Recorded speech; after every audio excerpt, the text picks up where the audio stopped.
Olá, pessoal! Então, hoje estamos de volta com o nosso projeto de leitura Dostoiévski em ordem cronológica. Eu vou deixar o link da playlist aqui em cima e lá embaixo também na descrição para vocês darem uma olhada. Mas sou eu lendo todas as obras do Dostoiévski, do começo ao fim, e comentando aqui com vocês minhas impressões de leitura, minha experiência de leitura e assim um pouquinho do enredo também do livro. E hoje, gente, a gente vai falar sobre o Notas de Inverno, sobre impressões de verão. Não é sobre o crocodilo. O crocodilo a gente vai falar, não é semana que vem, acho que é na próxima. Aí eu vou vir com essa mesma edição da editora 34, que inclusive é muito boa. Quem quiser adquirir, tá? Vou deixar aqui embaixo o link da Amazon para vocês. E eu queria pedir desculpa, gente, pela minha voz em primeiro lugar, porque eu tô muito rouca. Minha garganta não tá legal. Então eu vou tentar falar o mais alto possível para o som não ficar prejudicado, mas desculpa se ficar e também desculpa essa rouquidão na voz. Enfim, gente, essa obra, Notas de Inverno, foi publicada em 1863 na revista A Época. E essa revista era do Dostoiévski, do irmão dele, Mikhail. Vocês que estão acompanhando o projeto tem um tempo já, sabem que os últimos escritos do Dostoiévski, inclusive os escritos da Casa Morta, né, ou Recordações da Casa dos Mortos, todos eles foram publicados, todos assim, uns 4, né, esses últimos desde que ele voltou da prisão, foram publicados na revista O Tempo, que era dele e do Mikhail, o irmão dele. Mas aí a censura foi atrás, o governo mandou fechar a revista, o Mikhail teve que fechar. E depois ele insistiu muito para conseguir uma autorização para fundar uma outra revista, ele conseguiu eventualmente. E aí a revista foi A Época, né? A primeira foi O Tempo e agora A Época. E o Notas de Inverno foi a primeira edição dessa revista, em 1863. E o Crocodilo e o Notas, eles foram colocados nessa mesma edição aqui da editora 34, gente. Eles foram publicados também, próximos, que nem eu falei, daqui a pouco a gente vai falar sobre o crocodilo, mas eles foram colocados aqui nessa edição porque eles meio que tratam do mesmo assunto, que é os russos se apossando da cultura da Europa, né, do Ocidente, em detrimento da própria cultura. E é um assunto que mexe muito com Dostoiévski, que sempre mexeu, porque ele sempre foi muito patriota, né? Então a gente consegue ver até pelos próprios escritos dele o quanto ele é apaixonado pelo povo russo. E é interessante porque em alguns dos meus primeiros vídeos que eu falo sobre a biografia dele, né? Então vou mostrar aqui para vocês a biografia que eu uso para poder falar da história do Dostoiévski no projeto, essa daqui do Joseph Frank. E teve uma vez que eu até comentei com vocês que ele falava, o Tolstói, ele foi criado, né, porque o Tolstói ele era mais abastado financeiramente, os pais, enfim, ele era mais de tipo, nobreza. E aí o Dostoiévski criticava o Tolstói dizendo que ele não conhecia muito bem os costumes russos e a população, né, o povo russo, que ele conhecia mais assim a parte europeia da Rússia, digamos assim.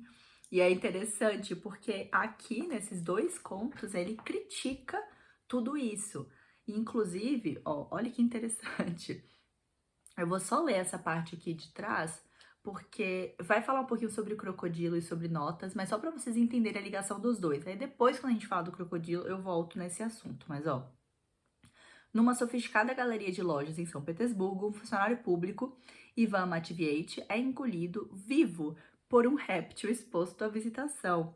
Com este acontecimento insólito, Dostoiévski inicia O Crocodilo, um conto imprevisível que, mais de 100 anos depois, continua a intrigar os leitores, tanto pela sátira impiedosa à burocracia como por sua crítica à concepção do progresso em voga na Rússia. Aí já o segundo texto, que compõe este livro, Notas de Inverno sobre Impressões de Verão, é escrito num tom bastante distinto. Aqui, Dostoiévski faz o relato febril, quase vertiginoso, de uma viagem que realizou por vários países da Europa no verão de 1862. Então, ele foi em 1862, no verão, para a Europa. Ele tinha 40 anos. E aí ele passou um bom tempo lá, acho que foram 2 meses, se não me engano. E aí depois No inverno de 1862 e no começo do inverno de 1863, ele escreveu, por isso que o livro é Notas de Inverno, porque ele escreveu no inverno, sobre impressões de verão, né, os pensamentos de verão acerca da viagem que ele fez lá no meio do ano anterior. E aqui nesses dois escritos ele meio que faz uma reprimenda a essa, né, paixão pela cultura ocidental em vez da própria cultura russa. E aqui em Notas, gente, Dostoiévski traz essa experiência de viagem dele por meio de ensaios. Então ele traz alguns capítulos aqui, mas assim, nada do tipo de um capítulo para cada país, para cada cidade, não.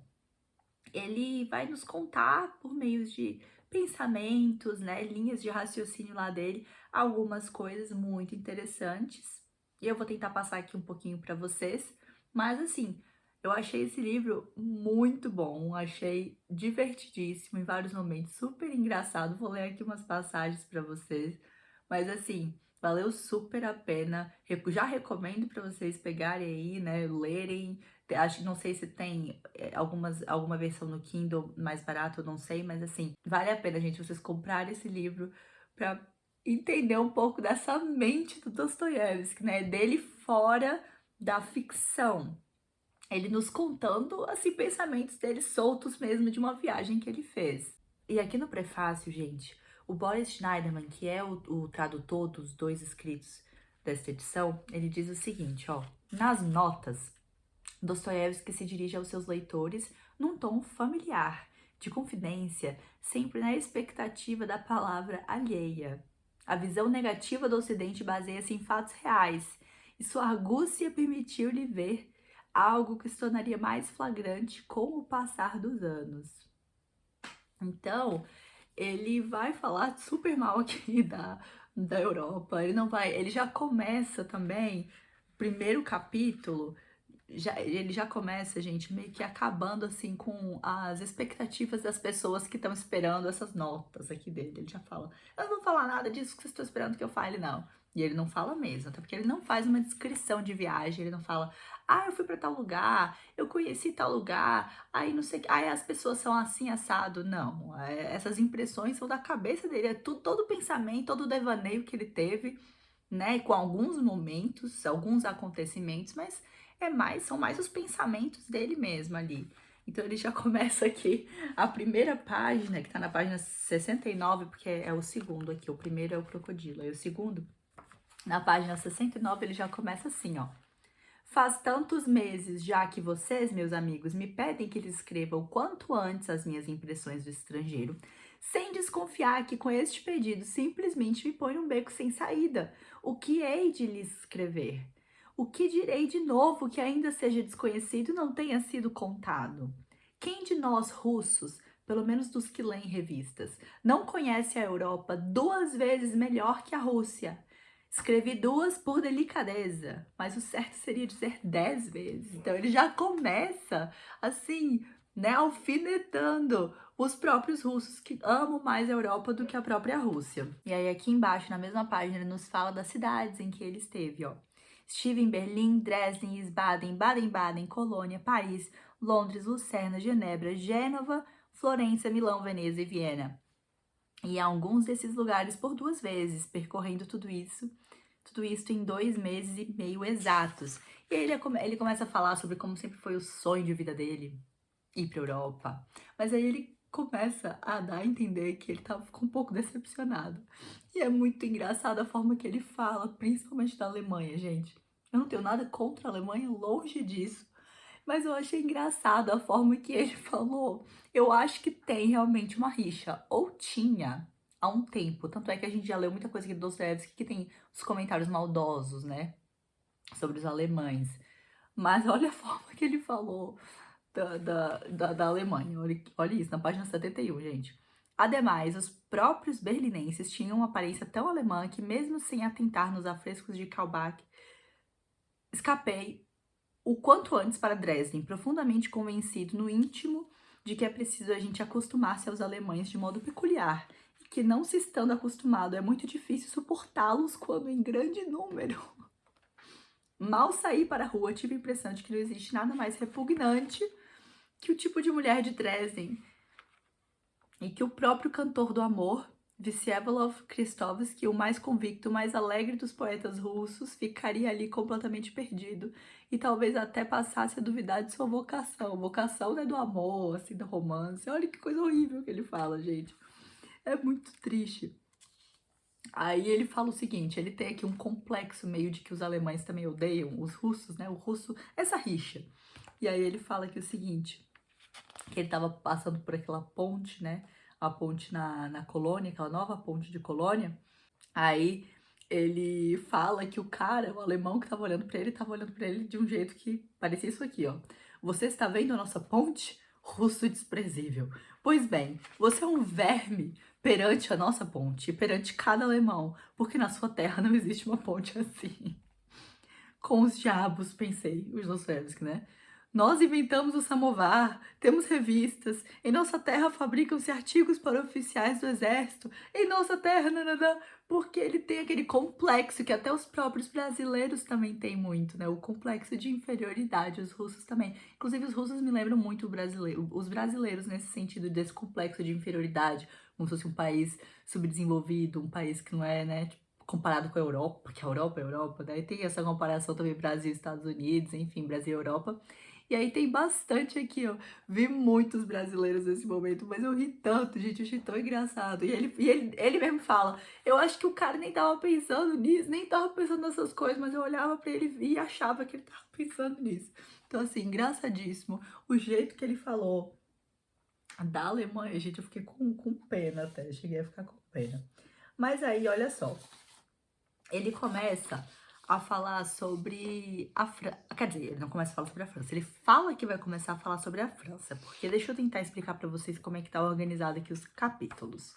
Eu ainda tô aqui no prefácio, que não é prefácio.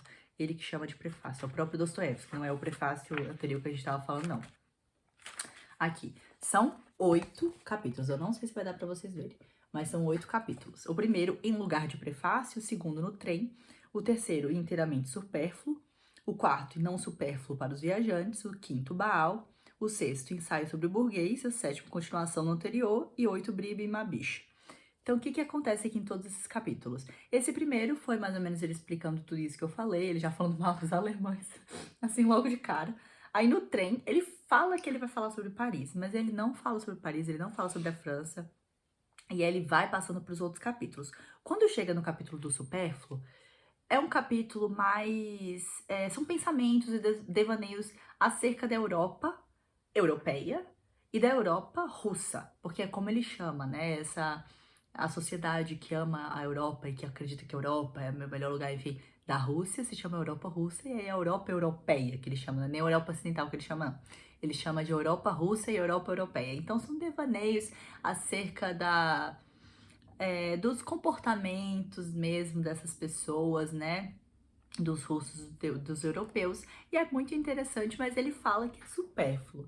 E aí o próximo ele já fala que não é mais supérfluo, que é e não supérfluo para os viajantes. E por que que não é supérfluo para os viajantes? Porque aqui ele dá várias informações do que aconteceu com ele na viagem, tanto no trem quanto no primeiro hotel, quando ele chegou lá na França. Que, assim, muito engraçado esse capítulo, gente, que ele fala que ele meio que estava sendo espionado pela polícia. Assim, que parecia que os policiais, né, eles tinham que saber exatamente como a pessoa era, como as pessoas que estavam indo para a França eram, para caso acontecesse alguma coisa, né, e ele virasse um suspeito, a polícia teria todos os detalhes dele, fisicamente, do que ele estava vestido, enfim, todas as coisas dele. Aí ele chega no hotel e ele fala que o casal do hotel é muito fofo, mas eles querem saber tudo, eles querem saber a cor do cabelo dele, aí a moça fala, cabelo loiro, ok, olhos, deixa eu ver, abre o olho bem pra eu ver. Então, assim, ele fica, gente, que isso? Que coisa que tá acontecendo? Vocês são muito estranhos. Ela fala, não, não é estranho, não, é normal aqui. Então, é muito engraçado, assim, essa crítica que ele faz, essas esquisitices que ele faz, que ele fala, né? Que estão acontecendo na Europa. E aí, depois, gente, o próximo capítulo é capítulo 5, que é intitulado Baal, né? Que é é uma entidade demoníaca, é um demônio mesmo. Na Bíblia, ele é tido como um deus, aquele deus, um dos deuses, né, de um dos povos antes do povo de Israel, enquanto o povo de Israel estava conquistando as terras, né? Quer dizer, Deus estava conquistando as terras para o povo de Israel. Mas nesse caminho aparece, né, essa entidade demoníaca que era na Bíblia é tido como um deus falso, né? Então, esses capítulos são, assim, de longe, pra mim, eu achei que foram os mais interessantes. Porque nesses capítulos ele fala principalmente acerca de como as cidades de Paris e Londres estão, assim, completamente. Qual é a palavra que eu posso usar? Completamente dominadas por esse demônio, né? Que as coisas que ele viu lá foram horríveis, horrorosas e o deixaram traumatizados. Coisas do tipo pobreza extrema, prostituição, assim, principalmente em Londres. Esse capítulo Baal é principalmente sobre a cidade de Londres. E ele fala coisas horríveis aqui, assim. Nossa, uma rua que ele fala, que é High Market, se não me engano, que é o High Market. High Market. Meu namorado vai me matar, gente. Eu falei meu sotaque americano. Mas se ele tem o sotaque britânico, aí ele fala que meu sotaque britânico é horrível. High Market. Enfim. Aí ele conta sobre como esse lugar é assim, um aglomerado de prostitutas e homens bebendo e coisas horríveis acontecendo, assim, a céu aberto, sabe? Uma coisa horrível. Ele até fala de jovens, muito, assim, muito jovenzinhas mesmo, se prostituindo. Ele tem um encontro com uma menina muito novinha aqui, que ele dá dinheiro pra ela sai correndo, assim, toda assustada, e ele já fica, nossa, ele fica mal de ver tudo isso, sabe? E um comentário muito, muito interessante que ele faz aqui, exatamente sobre isso, né? Sobre como essa cidade, Londres, era um culto a céu aberto a esse demônio. Nossa, assim, o comentário que ele fez, até comparando com Paris mesmo, interessantíssimo. Olha só, eu vou ler pra vocês. Ele tá aqui criticando principalmente a cidade, né, e como também as autoridades religiosas da cidade não se importavam com os pobres e viviam lá nas mansões deles e não se importavam com esse culto, né, demoníaco que estaria acontecendo ali em Londres, no centro de Londres. Aí olha só, página 123, olha que interessante. Mas apenas termina a noite e começa o dia. O mesmo espírito altivo e sombrio perpassa de novo, soberano sobre a cidade satânica. Ele não se alarma com o que aconteceu de noite, nem com o que vê em volta durante o dia. Baal reina e nem exige docilidade, porque dela está certo. Ou seja, não precisa docilidade, que todo mundo lá já está, né, aberto para isso. É ilimitada a sua confiança em si, desdenhosa e tranquilamente, apenas para se livrar, distribui esmolas organizadas, tornando-se depois impossível abalar-lhe a confiança. Baal não esconde de si, como se faz, por exemplo, em Paris, certos aspectos selvagens, suspeitos e alarmantes da vida. Então ele fala que em Paris tem tudo isso, mas Paris é escondido, que Londres não é escondido, que Londres é aberto, né? Não o perturbam sequer a miséria, o sofrimento, os murmúrios e o embotamento da massa. Desdenhoso, permite a todos esses aspectos suspeitos e lúgubres viver a seu lado à luz do dia. Ao contrário do parisiense, ele não se esforça, assustado em se convencer, animar, em comunicar a si mesmo que tudo está tranquilo e bem sucedido, porque parece que Paris é tipo, tá tudo bem, não, tá tudo maravilhoso, né? E aqui já não é assim. Ele não esconde, né, como eu falei. Ele não esconde como em Paris os pobres em alguma parte, para que não lhe perturbem o sono e não o assustem inutilmente. Então, assim, não escondem os pobres como em Paris. A exemplo do avestruz, o parisiense gosta de esconder a cabeça na areia, a fim de não ver os caçadores que o estão alcançando.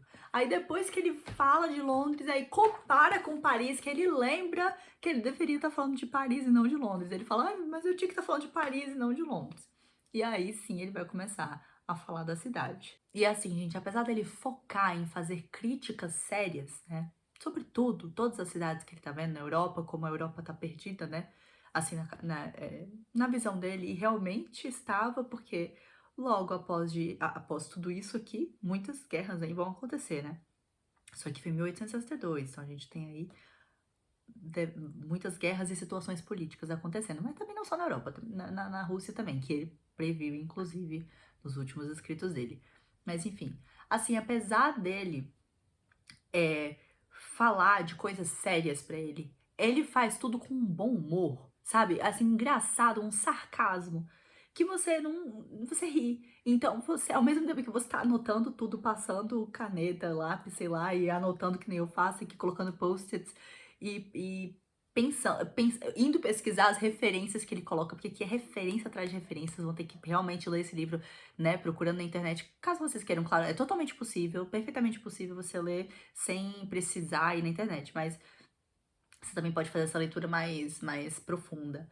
Mas assim, apesar de tudo isso, de você estar focado nessa parte, você também morre de rir em alguns momentos aqui. Então, quando ele começa a falar de Paris, no começo ele fala que Paris é uma cidade muito organizada. Então, parece que ele gostou muito de Paris, mas a forma que ele fala dos parisienses, gente, eu ri demais. E eu nunca fui a Paris, eu não sei se é dessa forma. Então, assim, eu acho que quem já foi vai saber comparar de uma maneira melhor se realmente é dessa forma. Eu nunca fui, eu conheço, né, os julgamentos, né, sobre os parisienses, os franceses no geral, mas olha que engraçado. Ele fala aqui na página 129, gente, sobre ele indo entrar numa loja em Paris. Ele tava em Paris, ele foi entrar numa loja e ele só tinha 10 francos. Eu já ia falar 10 copex. Ele. Isso quer dizer que a gente tá vendo muitos ferros, né? Aí ele só tinha 10 francos. Olha isso daqui. Ele fala assim: todos os franceses têm aspecto surpreendentemente nobre. Entre numa loja para fazer uma compra e o último dos caixeiros há de esmagá-lo, esmagar literalmente com a sua indescritível nobreza. Você fica esmagado, você se sente simplesmente culpado diante daquele caixeiro. Você foi ali para gastar, por exemplo, 10 francos, mas é recebido como o próprio Lord Devonshire. No mesmo instante, você se sente muito envergonhado e quer asseverar o quanto antes que não é de modo algum um lorde, mas uma pessoa mais ou menos, um modesto viajante que entrou ali para gastar apenas 10 francos. Mas aquele jovem de felicíssima apresentação e indescritível nobreza de alma, frente ao qual você está pronto a se confessar um canalha, começa a desembrulhar diante de você mercadorias no valor de dezenas de milhares de francos. Num instante cobre todo o balcão e então começa a se imaginar como ele, coitado, terá que embrulhar tudo de novo. Quem que nunca já passou por isso, gente? Chegar numa loja assim, às vezes nem quer comprar nada e aí a pessoa vai tirando tudo, né, da loja pra você ver, você se sente pau pra caramba. Imaginei ele aqui na França passando por isso, sendo que ele só queria comprar um negócio de 10 francos. Aí olha só. E isto por culpa de quem? De você, que teve o atrevimento com a sua nada invejável apresentação, com seus vícios e defeitos, com seus abjetos 10 francos, de vir incomodar semelhante marquês. É só pensar nisso e você começa incontinente, sem querer, a desprezar a si mesmo, com toda a intensidade junto àquele balcão. Você se arrepende e amaldiçoa o destino por ter no bolso apenas 100 francos. Ele queria gastar 10 e ele só tinha 100.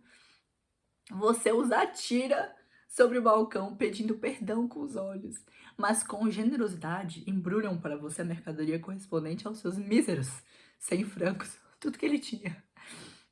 Ai, perdoam-lhe todo o incômodo, todo o transtorno que provocou na loja e você depois disso apressa-se a assumir dali. Chegando em casa, você fica assombrado ao extremo porque pretendia gastar apenas 10 francos e gastou 100. Gente, quem nunca passou por isso? Eu ri tanto, tanto disso aqui, gente. Nossa, ele contando as experiências dele em Paris, assim. Ele falando da arrogância, sabe, dos franceses. É uma coisa engraçadíssima. Aí, aqui na página 144, ele vai contar a história de um senhor, um velhinho que ele conheceu, que ficava perguntando pra ele assim: o que você tá achando de Paris? Porque todo mundo, ele fala aqui que todo parisiense acha que você vai a Paris, vai se apaixonar e vai ficar falando pra eles assim: melhor coisa que eu já conheço na minha vida, melhor cidade que eu já fui na minha vida, assim, nada compara a vocês. Aí olha o que ele fala. Lembro-me particularmente de um velhinho muito simpático, amável, bondoso e de quem gostei sinceramente. Espiava-me bem nos olhos, pedindo a minha opinião sobre Paris, e ficava extremamente aborrecido quando eu não expressava um entusiasmo especial. O seu rosto bondoso expressava até sofrimento, literalmente sofrimento, não exagero. Não exagero. Nunca se consegue convencer um francês, isto é, um parisiense, pois em essência os franceses são parisienses, de que ele não é a primeira pessoa em todo o globo terrestre. Aliás, ele sabe muito pouco a respeito de todo o globo terrestre, com exceção de Paris. Gente, isso me lembrou muito brasileiro falando de americano, de norte-americano, sério. Os russos falando da Europa, né, ocidental, da Europa europeia, da França, de Paris.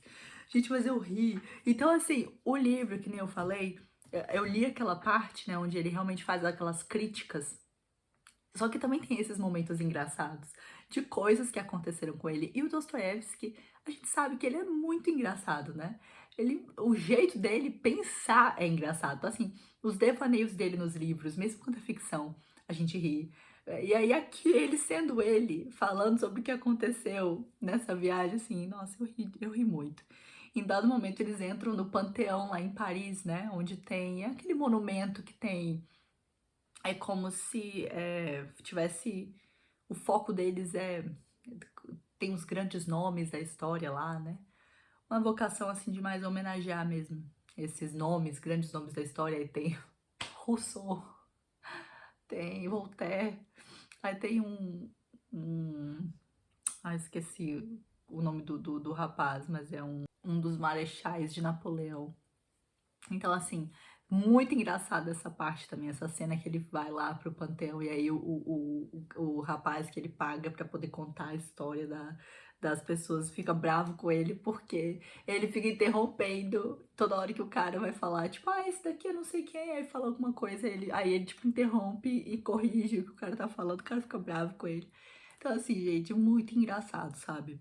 Mas, assim, gente, a parte séria mesmo dos escritos é principalmente a crítica dele em relação às revoluções de todos os tipos. Dostoiévski, ele já estava assim, como a gente já conversou sobre isso, ele era bem revolucionário lá no começo, né? Lá para os anos 40, 1840 e alguma coisa. Aí ele foi preso, voltou com a cabeça mudada. E aí ele já assim, não tinha muita paciência para revolução, não. Então, assim, ele fala muito, fala da Revolução Francesa, fala de liberté, égalité, né, fraternité, fala muito disso.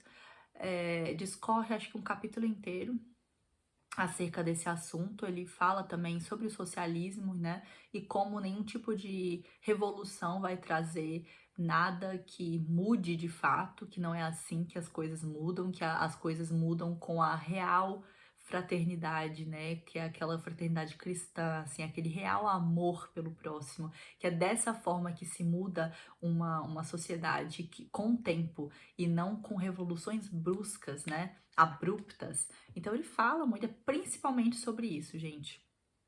E tem um vídeo que eu assisti muito bom do professor Rodrigo Gurgel, que ele fala bastante sobre isso, fala sobre muitas questões aqui nos escritos, né, nas notas interessantes a respeito disso que eu tô falando. Eu vou deixar o vídeo dele aqui embaixo, é o professor Rodrigo Gurgel.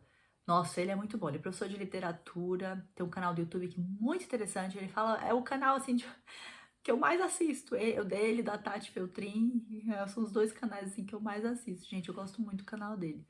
Mas ele fala coisas muito interessantes, eu gostei de ver que ele tem um vídeo aqui sobre isso, então gostei de assistir também.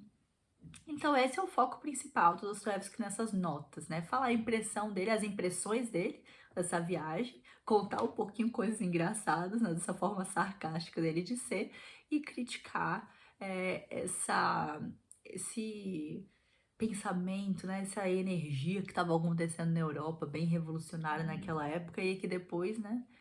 A gente sabe tudo que veio acontecer depois, mas enfim, não só na Europa, como eu falei, na Rússia também, mas o foco desses escritos aqui, dessas notas aqui, foi a Europa, né? Foram as cidades, os países da Europa que ele visitou.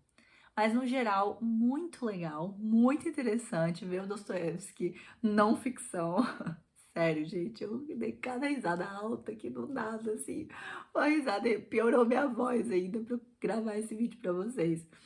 Desculpa mais uma vez por essa voz horrorosa, eu sei, mas tudo bem, né? No próximo vídeo, espero que a gente já esteja recuperado dessa garganta.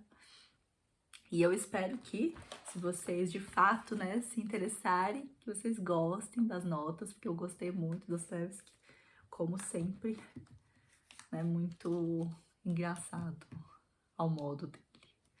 Então é isso, gente. Muito obrigada por assistir e nos vemos no próximo vídeo.